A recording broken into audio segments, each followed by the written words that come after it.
जय हिंद स्टूडेंट्स, स्वागत है आपके अपने YouTube channel knowledge of education पर।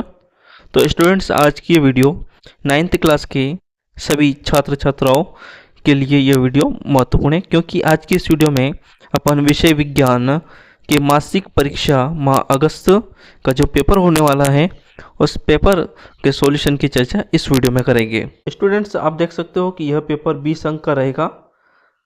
जैसे कि आप मासिक परीक्षा माह अगस्त में 20 अंक में से 20 अंक प्राप्त कर सकते हो। तो अगर आपको यह वीडियो अच्छा लगे तो आप लाइक, कमेंट और शेयर जरूर करें। और जो भी इस चैनल पर नए जुड़े हैं तो सब्सक्राइब कर लो, बेल आइकन को प्रेस कर दे ताकि आपको नेक्स्ट वीडियो की नोटिफिकेशन मिल जाए। जी हाँ स्टूडेंट्स, आपका यह पेपर जो है ये आपका मासिक परीक्षा पेपर है जो आपके स्कूल में कराया जाएगा। तो आपका यही सेम पेपर रहेगा, तो आप वीडियो में एंड तक ज़रूर बने रहिएगा और जो भी क्वेश्चन के आंसर है वो आप याद कर लीजिएगा। तो देखते हैं, पहला क्वेश्चन दे रखा है, सही विकल्प चुनकर उत्तर लिखिए, जो 4 अंक के होने वाले हैं। इसमें पहला क्वेश्चन है कि कार्डियक पेशी पाई जाती है। अ दे रखा है हृदय में, ब दे रखा है यकृत में, स दे रखा है आमाशय में, द दे रखा है अग्नाशय में। तो इसका सही आंसर हो जाएगा अ, हो जाएगा हृदय में। दूसरा है कि तंत्रिका ऊतक की कार्यात्मक इकाई होती है। अ दे रखा है न्यूरॉन, ब दे रखा है न्यूट्रॉन, स दे रखा है वृक्क और द दे रखा है एक्सॉन। तो इसका राइट आंसर हो जाएगा अ, हो जाएगा न्यूरॉन। तीसरा दे रखा है कि m द्रव्यमान की वस्तु जिसका वेग v है इसका संवेग होगा। ए दे रखा है mv, ब दे रखा है mv स्क्वायर, स दे रखा है mv स्क्वायर बाई 2 और द दे रखा है m स्क्वायर v। तो इसका राइट आंसर हो जाएगा अ, हो जाएगा mv। आगे देखते हैं प्रश्न। अगला प्रश्न दे रखा है कि कोई वस्तु अपने आप चलना प्रारंभ नहीं कर सकती, अपने आप रुक नहीं सकती और न ही स्वयं से अपनी गति की दिशा को बदल सकती है। बिना बाह्य प्रयास के वह अपनी आकृति आकार को भी नहीं बदल सकती है। वस्तुओं के इस गुण को कहते हैं। ऑप्शन दे रखे हैं, अ ऑप्शन है जड़त्व, ब ऑप्शन है ताड़तत्व और स ऑप्शन है घनत्व और द ऑप्शन दे रखा है संवेग। तो इसका राइट ऑप्शन अ हो जाएगा जड़त्व। नेक्स्ट क्वेश्चन देखते हैं। प्रश्न क्रमांक 2 है, रिक्त स्थानों की पूर्ति कीजिए।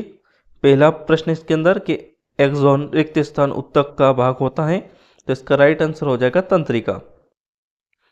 दूसरा प्रश्न है कि फेफड़ों की श्वसनी में रिक्त स्थान पेशियां पाई जाती हैं, तो इसका सही उत्तर हो जाएगा अनैच्छिक पेशियां पाई जाती है।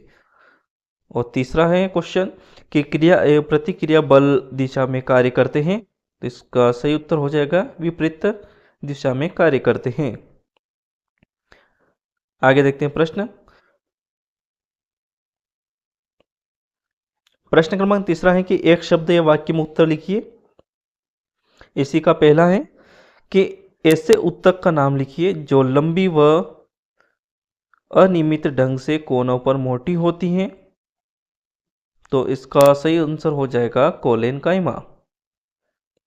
जो लंबी होती है, अनियमित ढंग से कोनों पर भी मोटी होती हैं। दूसरा प्रश्न दे रखा है कि गति के द्वितीय नियम का व्यंजक लिखिए। आप व्यंजक भी लिख सकते हो, एफ इक्वल टू,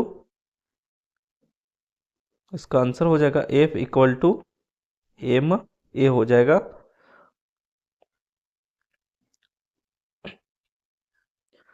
अब प्रश्न क्रमांक 4 है कि न्यूरॉन का नामांकित चित्र बनाइए, जो 2 अंक का होने वाला है। और इसी का अथवा दे रखा है अरेखित पेशी का नामांकित चित्र बनाइए। तो आइए देखते हैं इनके क्वेश्चन के आंसर।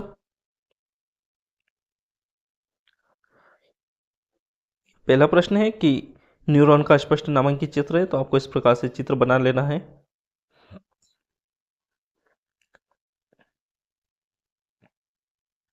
उसी का दूसरा चित्र दे रखा था कि अरेखित पेशी का नामांकित चित्र बनाइए, तो आपको इस प्रकार से चित्र को बना लेना है।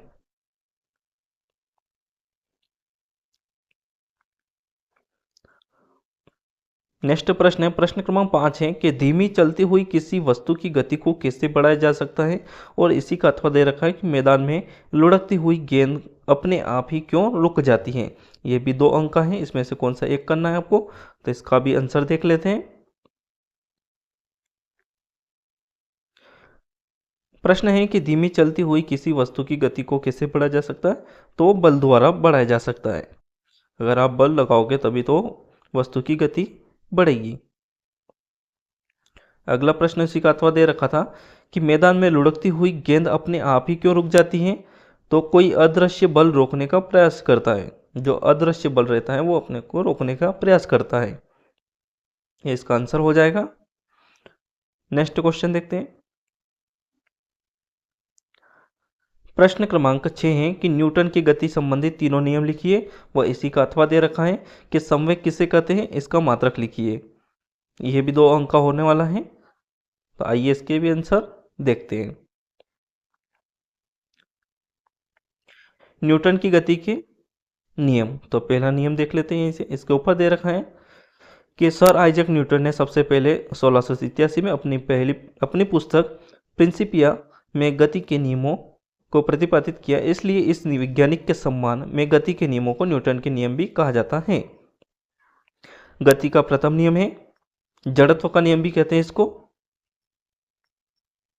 दे रखा है यदि कोई वस्तु विरामावस्था में है तो विरामावस्था में ही रहेगी जब तक उस पर बाहरी बल लगाकर गतिशील किया जाएगा, और यदि वस्तु गतिशील है तो उस पर बाहरी बल लगाकर ही विरामावस्था में पहुंचाया जा सकता है। न्यूटन के प्रथम नियम को जड़त्व का नियम भी कहा जाता है। यदि जो कोई वस्तु अगर विरामावस्था में है तो वो विरामावस्था में ही रहेगी जब तक उस पर कोई बाह्य बल नहीं लगाया जाता है। इसका उदाहरण देख लेते हैं। उदाहरण है, रुकी हुई गाड़ी के अचानक चलने पर उसमें बैठे यात्री पीछे की ओर झुक जाते हैं, तो ये होता है जड़त्व का नियम या न्यूटन का प्रथम नियम। और दूसरा है, पेड़ को हिलाने से उसके फल टूटकर नीचे गिर जाते हैं, इसका उदाहरण है। दूसरा देख लेते हैं, गति का नियम द्वितीय नियम दे रखा है, संवेग का नियम भी कहते हैं इसको। वस्तु के संवेग में परिवर्तन की दर उस पर लगाए गए बल के अनुक्रमानुपाती होती है तथा संवेग परिवर्तन आरोपित बल की दिशा में ही होता है। उदाहरण देख लेते हैं कि क्रिकेट खिलाड़ी तेजी से आती हुई गेंद को कैच करते समय अपने हाथों को गेंद के वेग को कम करने के लिए पीछे की ओर खींच लेता है ताकि उसको चोट ना लगे। गति का तीसरा नियम दे रखा है, क्रिया प्रतिक्रिया का नियम भी इसको कहते हैं। इस नियम के अनुसार प्रत्येक क्रिया के बराबर तथा विपरीत दिशा में प्रतिक्रिया होती है। इस नियम को क्रिया प्रतिक्रिया का नियम भी कहा जाता है। जैसे कि उदाहरण दे रखा है, बंदूक से गोली छोड़ने पर समय पीछे की ओर झटका लगना और रॉकेट का आगे बढ़ना। और इसी का अथवा दे रखा था क्वेश्चन कि संवेग किसे कहते हैं, उदाहरण सहित लिखिए। तो संवेग की परिभाषा दे रखी है, किसी वस्तु के वेग तथा द्रव्यमान के गुणनफल को संवेग कहते हैं। संवेग को P से दर्शाया जाता है, P = mv, जहाँ P संवेग होगा, m द्रव्यमान तथा v वेग। संवेग में परिणाम और दिशा दोनों होते हैं। इसका ऐसा ही मात्रक होता है kilogram metre second. Next question देखते हैं। प्रश्न क्रमांक 7 है कि पौधे में एपिडर्मिस की भूमिका को समझाइए, वो इसी का अथवा दे रखा है। पेशियों से आप क्या समझते हैं, ये कितने प्रकार की होती हैं, रेखित पेशी व अरेखित पेशी को समझाइए। इसका उत्तर देख लेते हैं। पौधे में एपिडर्मिस की भूमिका को समझाइए। पौधे की संपूर्ण बाहरी सतह एपिडर्मिस से ढकी रहती है। यह एपिडर्मिस पौधों के लिए कई महत्वपूर्ण कार्यों को करती है, जैसे कि यह पौधों के बाहरी भागों की रक्षा करती है, यह परजीवी कवक के प्रवेश से पौधों की रक्षा करती है, यह जल हानि को रोकने में सहायता करती है। एपिडर्मिस की सतह पर स्टोमेटा पाए जाते जो गैसों की आदान प्रदान में सहायता करते हैं। यह वाष्पोत्सर्जन की क्रिया द्वारा पौधों के ताप को भी नियंत्रित करती हैं। इसी का अथवा क्वेश्चन देख लेते हैं कि पेशियों से आप क्या समझते हैं, ये कितने प्रकार की होती है। रेखित पेशी और अरेखित पेशी को समझाइए। उत्तर है कि पेशियां शरीर की गति के लिए आवश्यक होती है जो संकुचन व शिथिल दोबारा क्रिया करती हैं। पेशियाँ 3 प्रकार की होती हैं, रेखित पेशी, अरेखित पेशी और अधिक पेशी। रेखित पेशी होती है कि रेखित पेशी का संकुचन व शिथिलन जंतुओं की इच्छा पर निर्भर करता है, इसलिए इसे ऐच्छिक पेशी भी कहते हैं। कंकाल से जुड़ी होने के कारण इसे कंकाली पेशी भी कहते हैं। उदाहरण के हाथ व पैर की पेशियाँ, यानी कि जो अपनी इच्छा अनुसार, जो शरीर की इच्छा अनुसार होगी तो वो होगी ऐच्छिक, ये रेखित पेशी होगी। अरेखित पेशिया का संकुचन व शिथिलन जंतुओं की इच्छा पर निर्भर नहीं करता, इसलिए इसे अनैच्छिक पेशियां भी कहते हैं। इन्हें चिकनी पेशिया के नाम से भी जाना जाता है। उदाहरण शरीर के आंतरिक अंगों की पेशियां। तो स्टूडेंट्स, ये थे आपके मासिक मूल्यांकन का माह अगस्त का पेपर विषय विज्ञान का। तो अगर यह वीडियो आपको अच्छा लगा हो तो लाइक, कमेंट और शेयर जरूर करें। और जो भी इस चैनल पे नए जुड़े हैं तो सब्सक्राइब कर ले और बेल आइकन को प्रेस कर दे, ताकि आपको नेक्स्ट वीडियो की भी नोटिफिकेशन मिल जाए। और आपको जिस भी विषय का क्वेश्चन पेपर सॉल्यूशन सही चाहिए तो आप कमेंट सेक्शन में ज़रूर बताइए। मिलते हैं नेक्स्ट वीडियो में। धन्यवाद।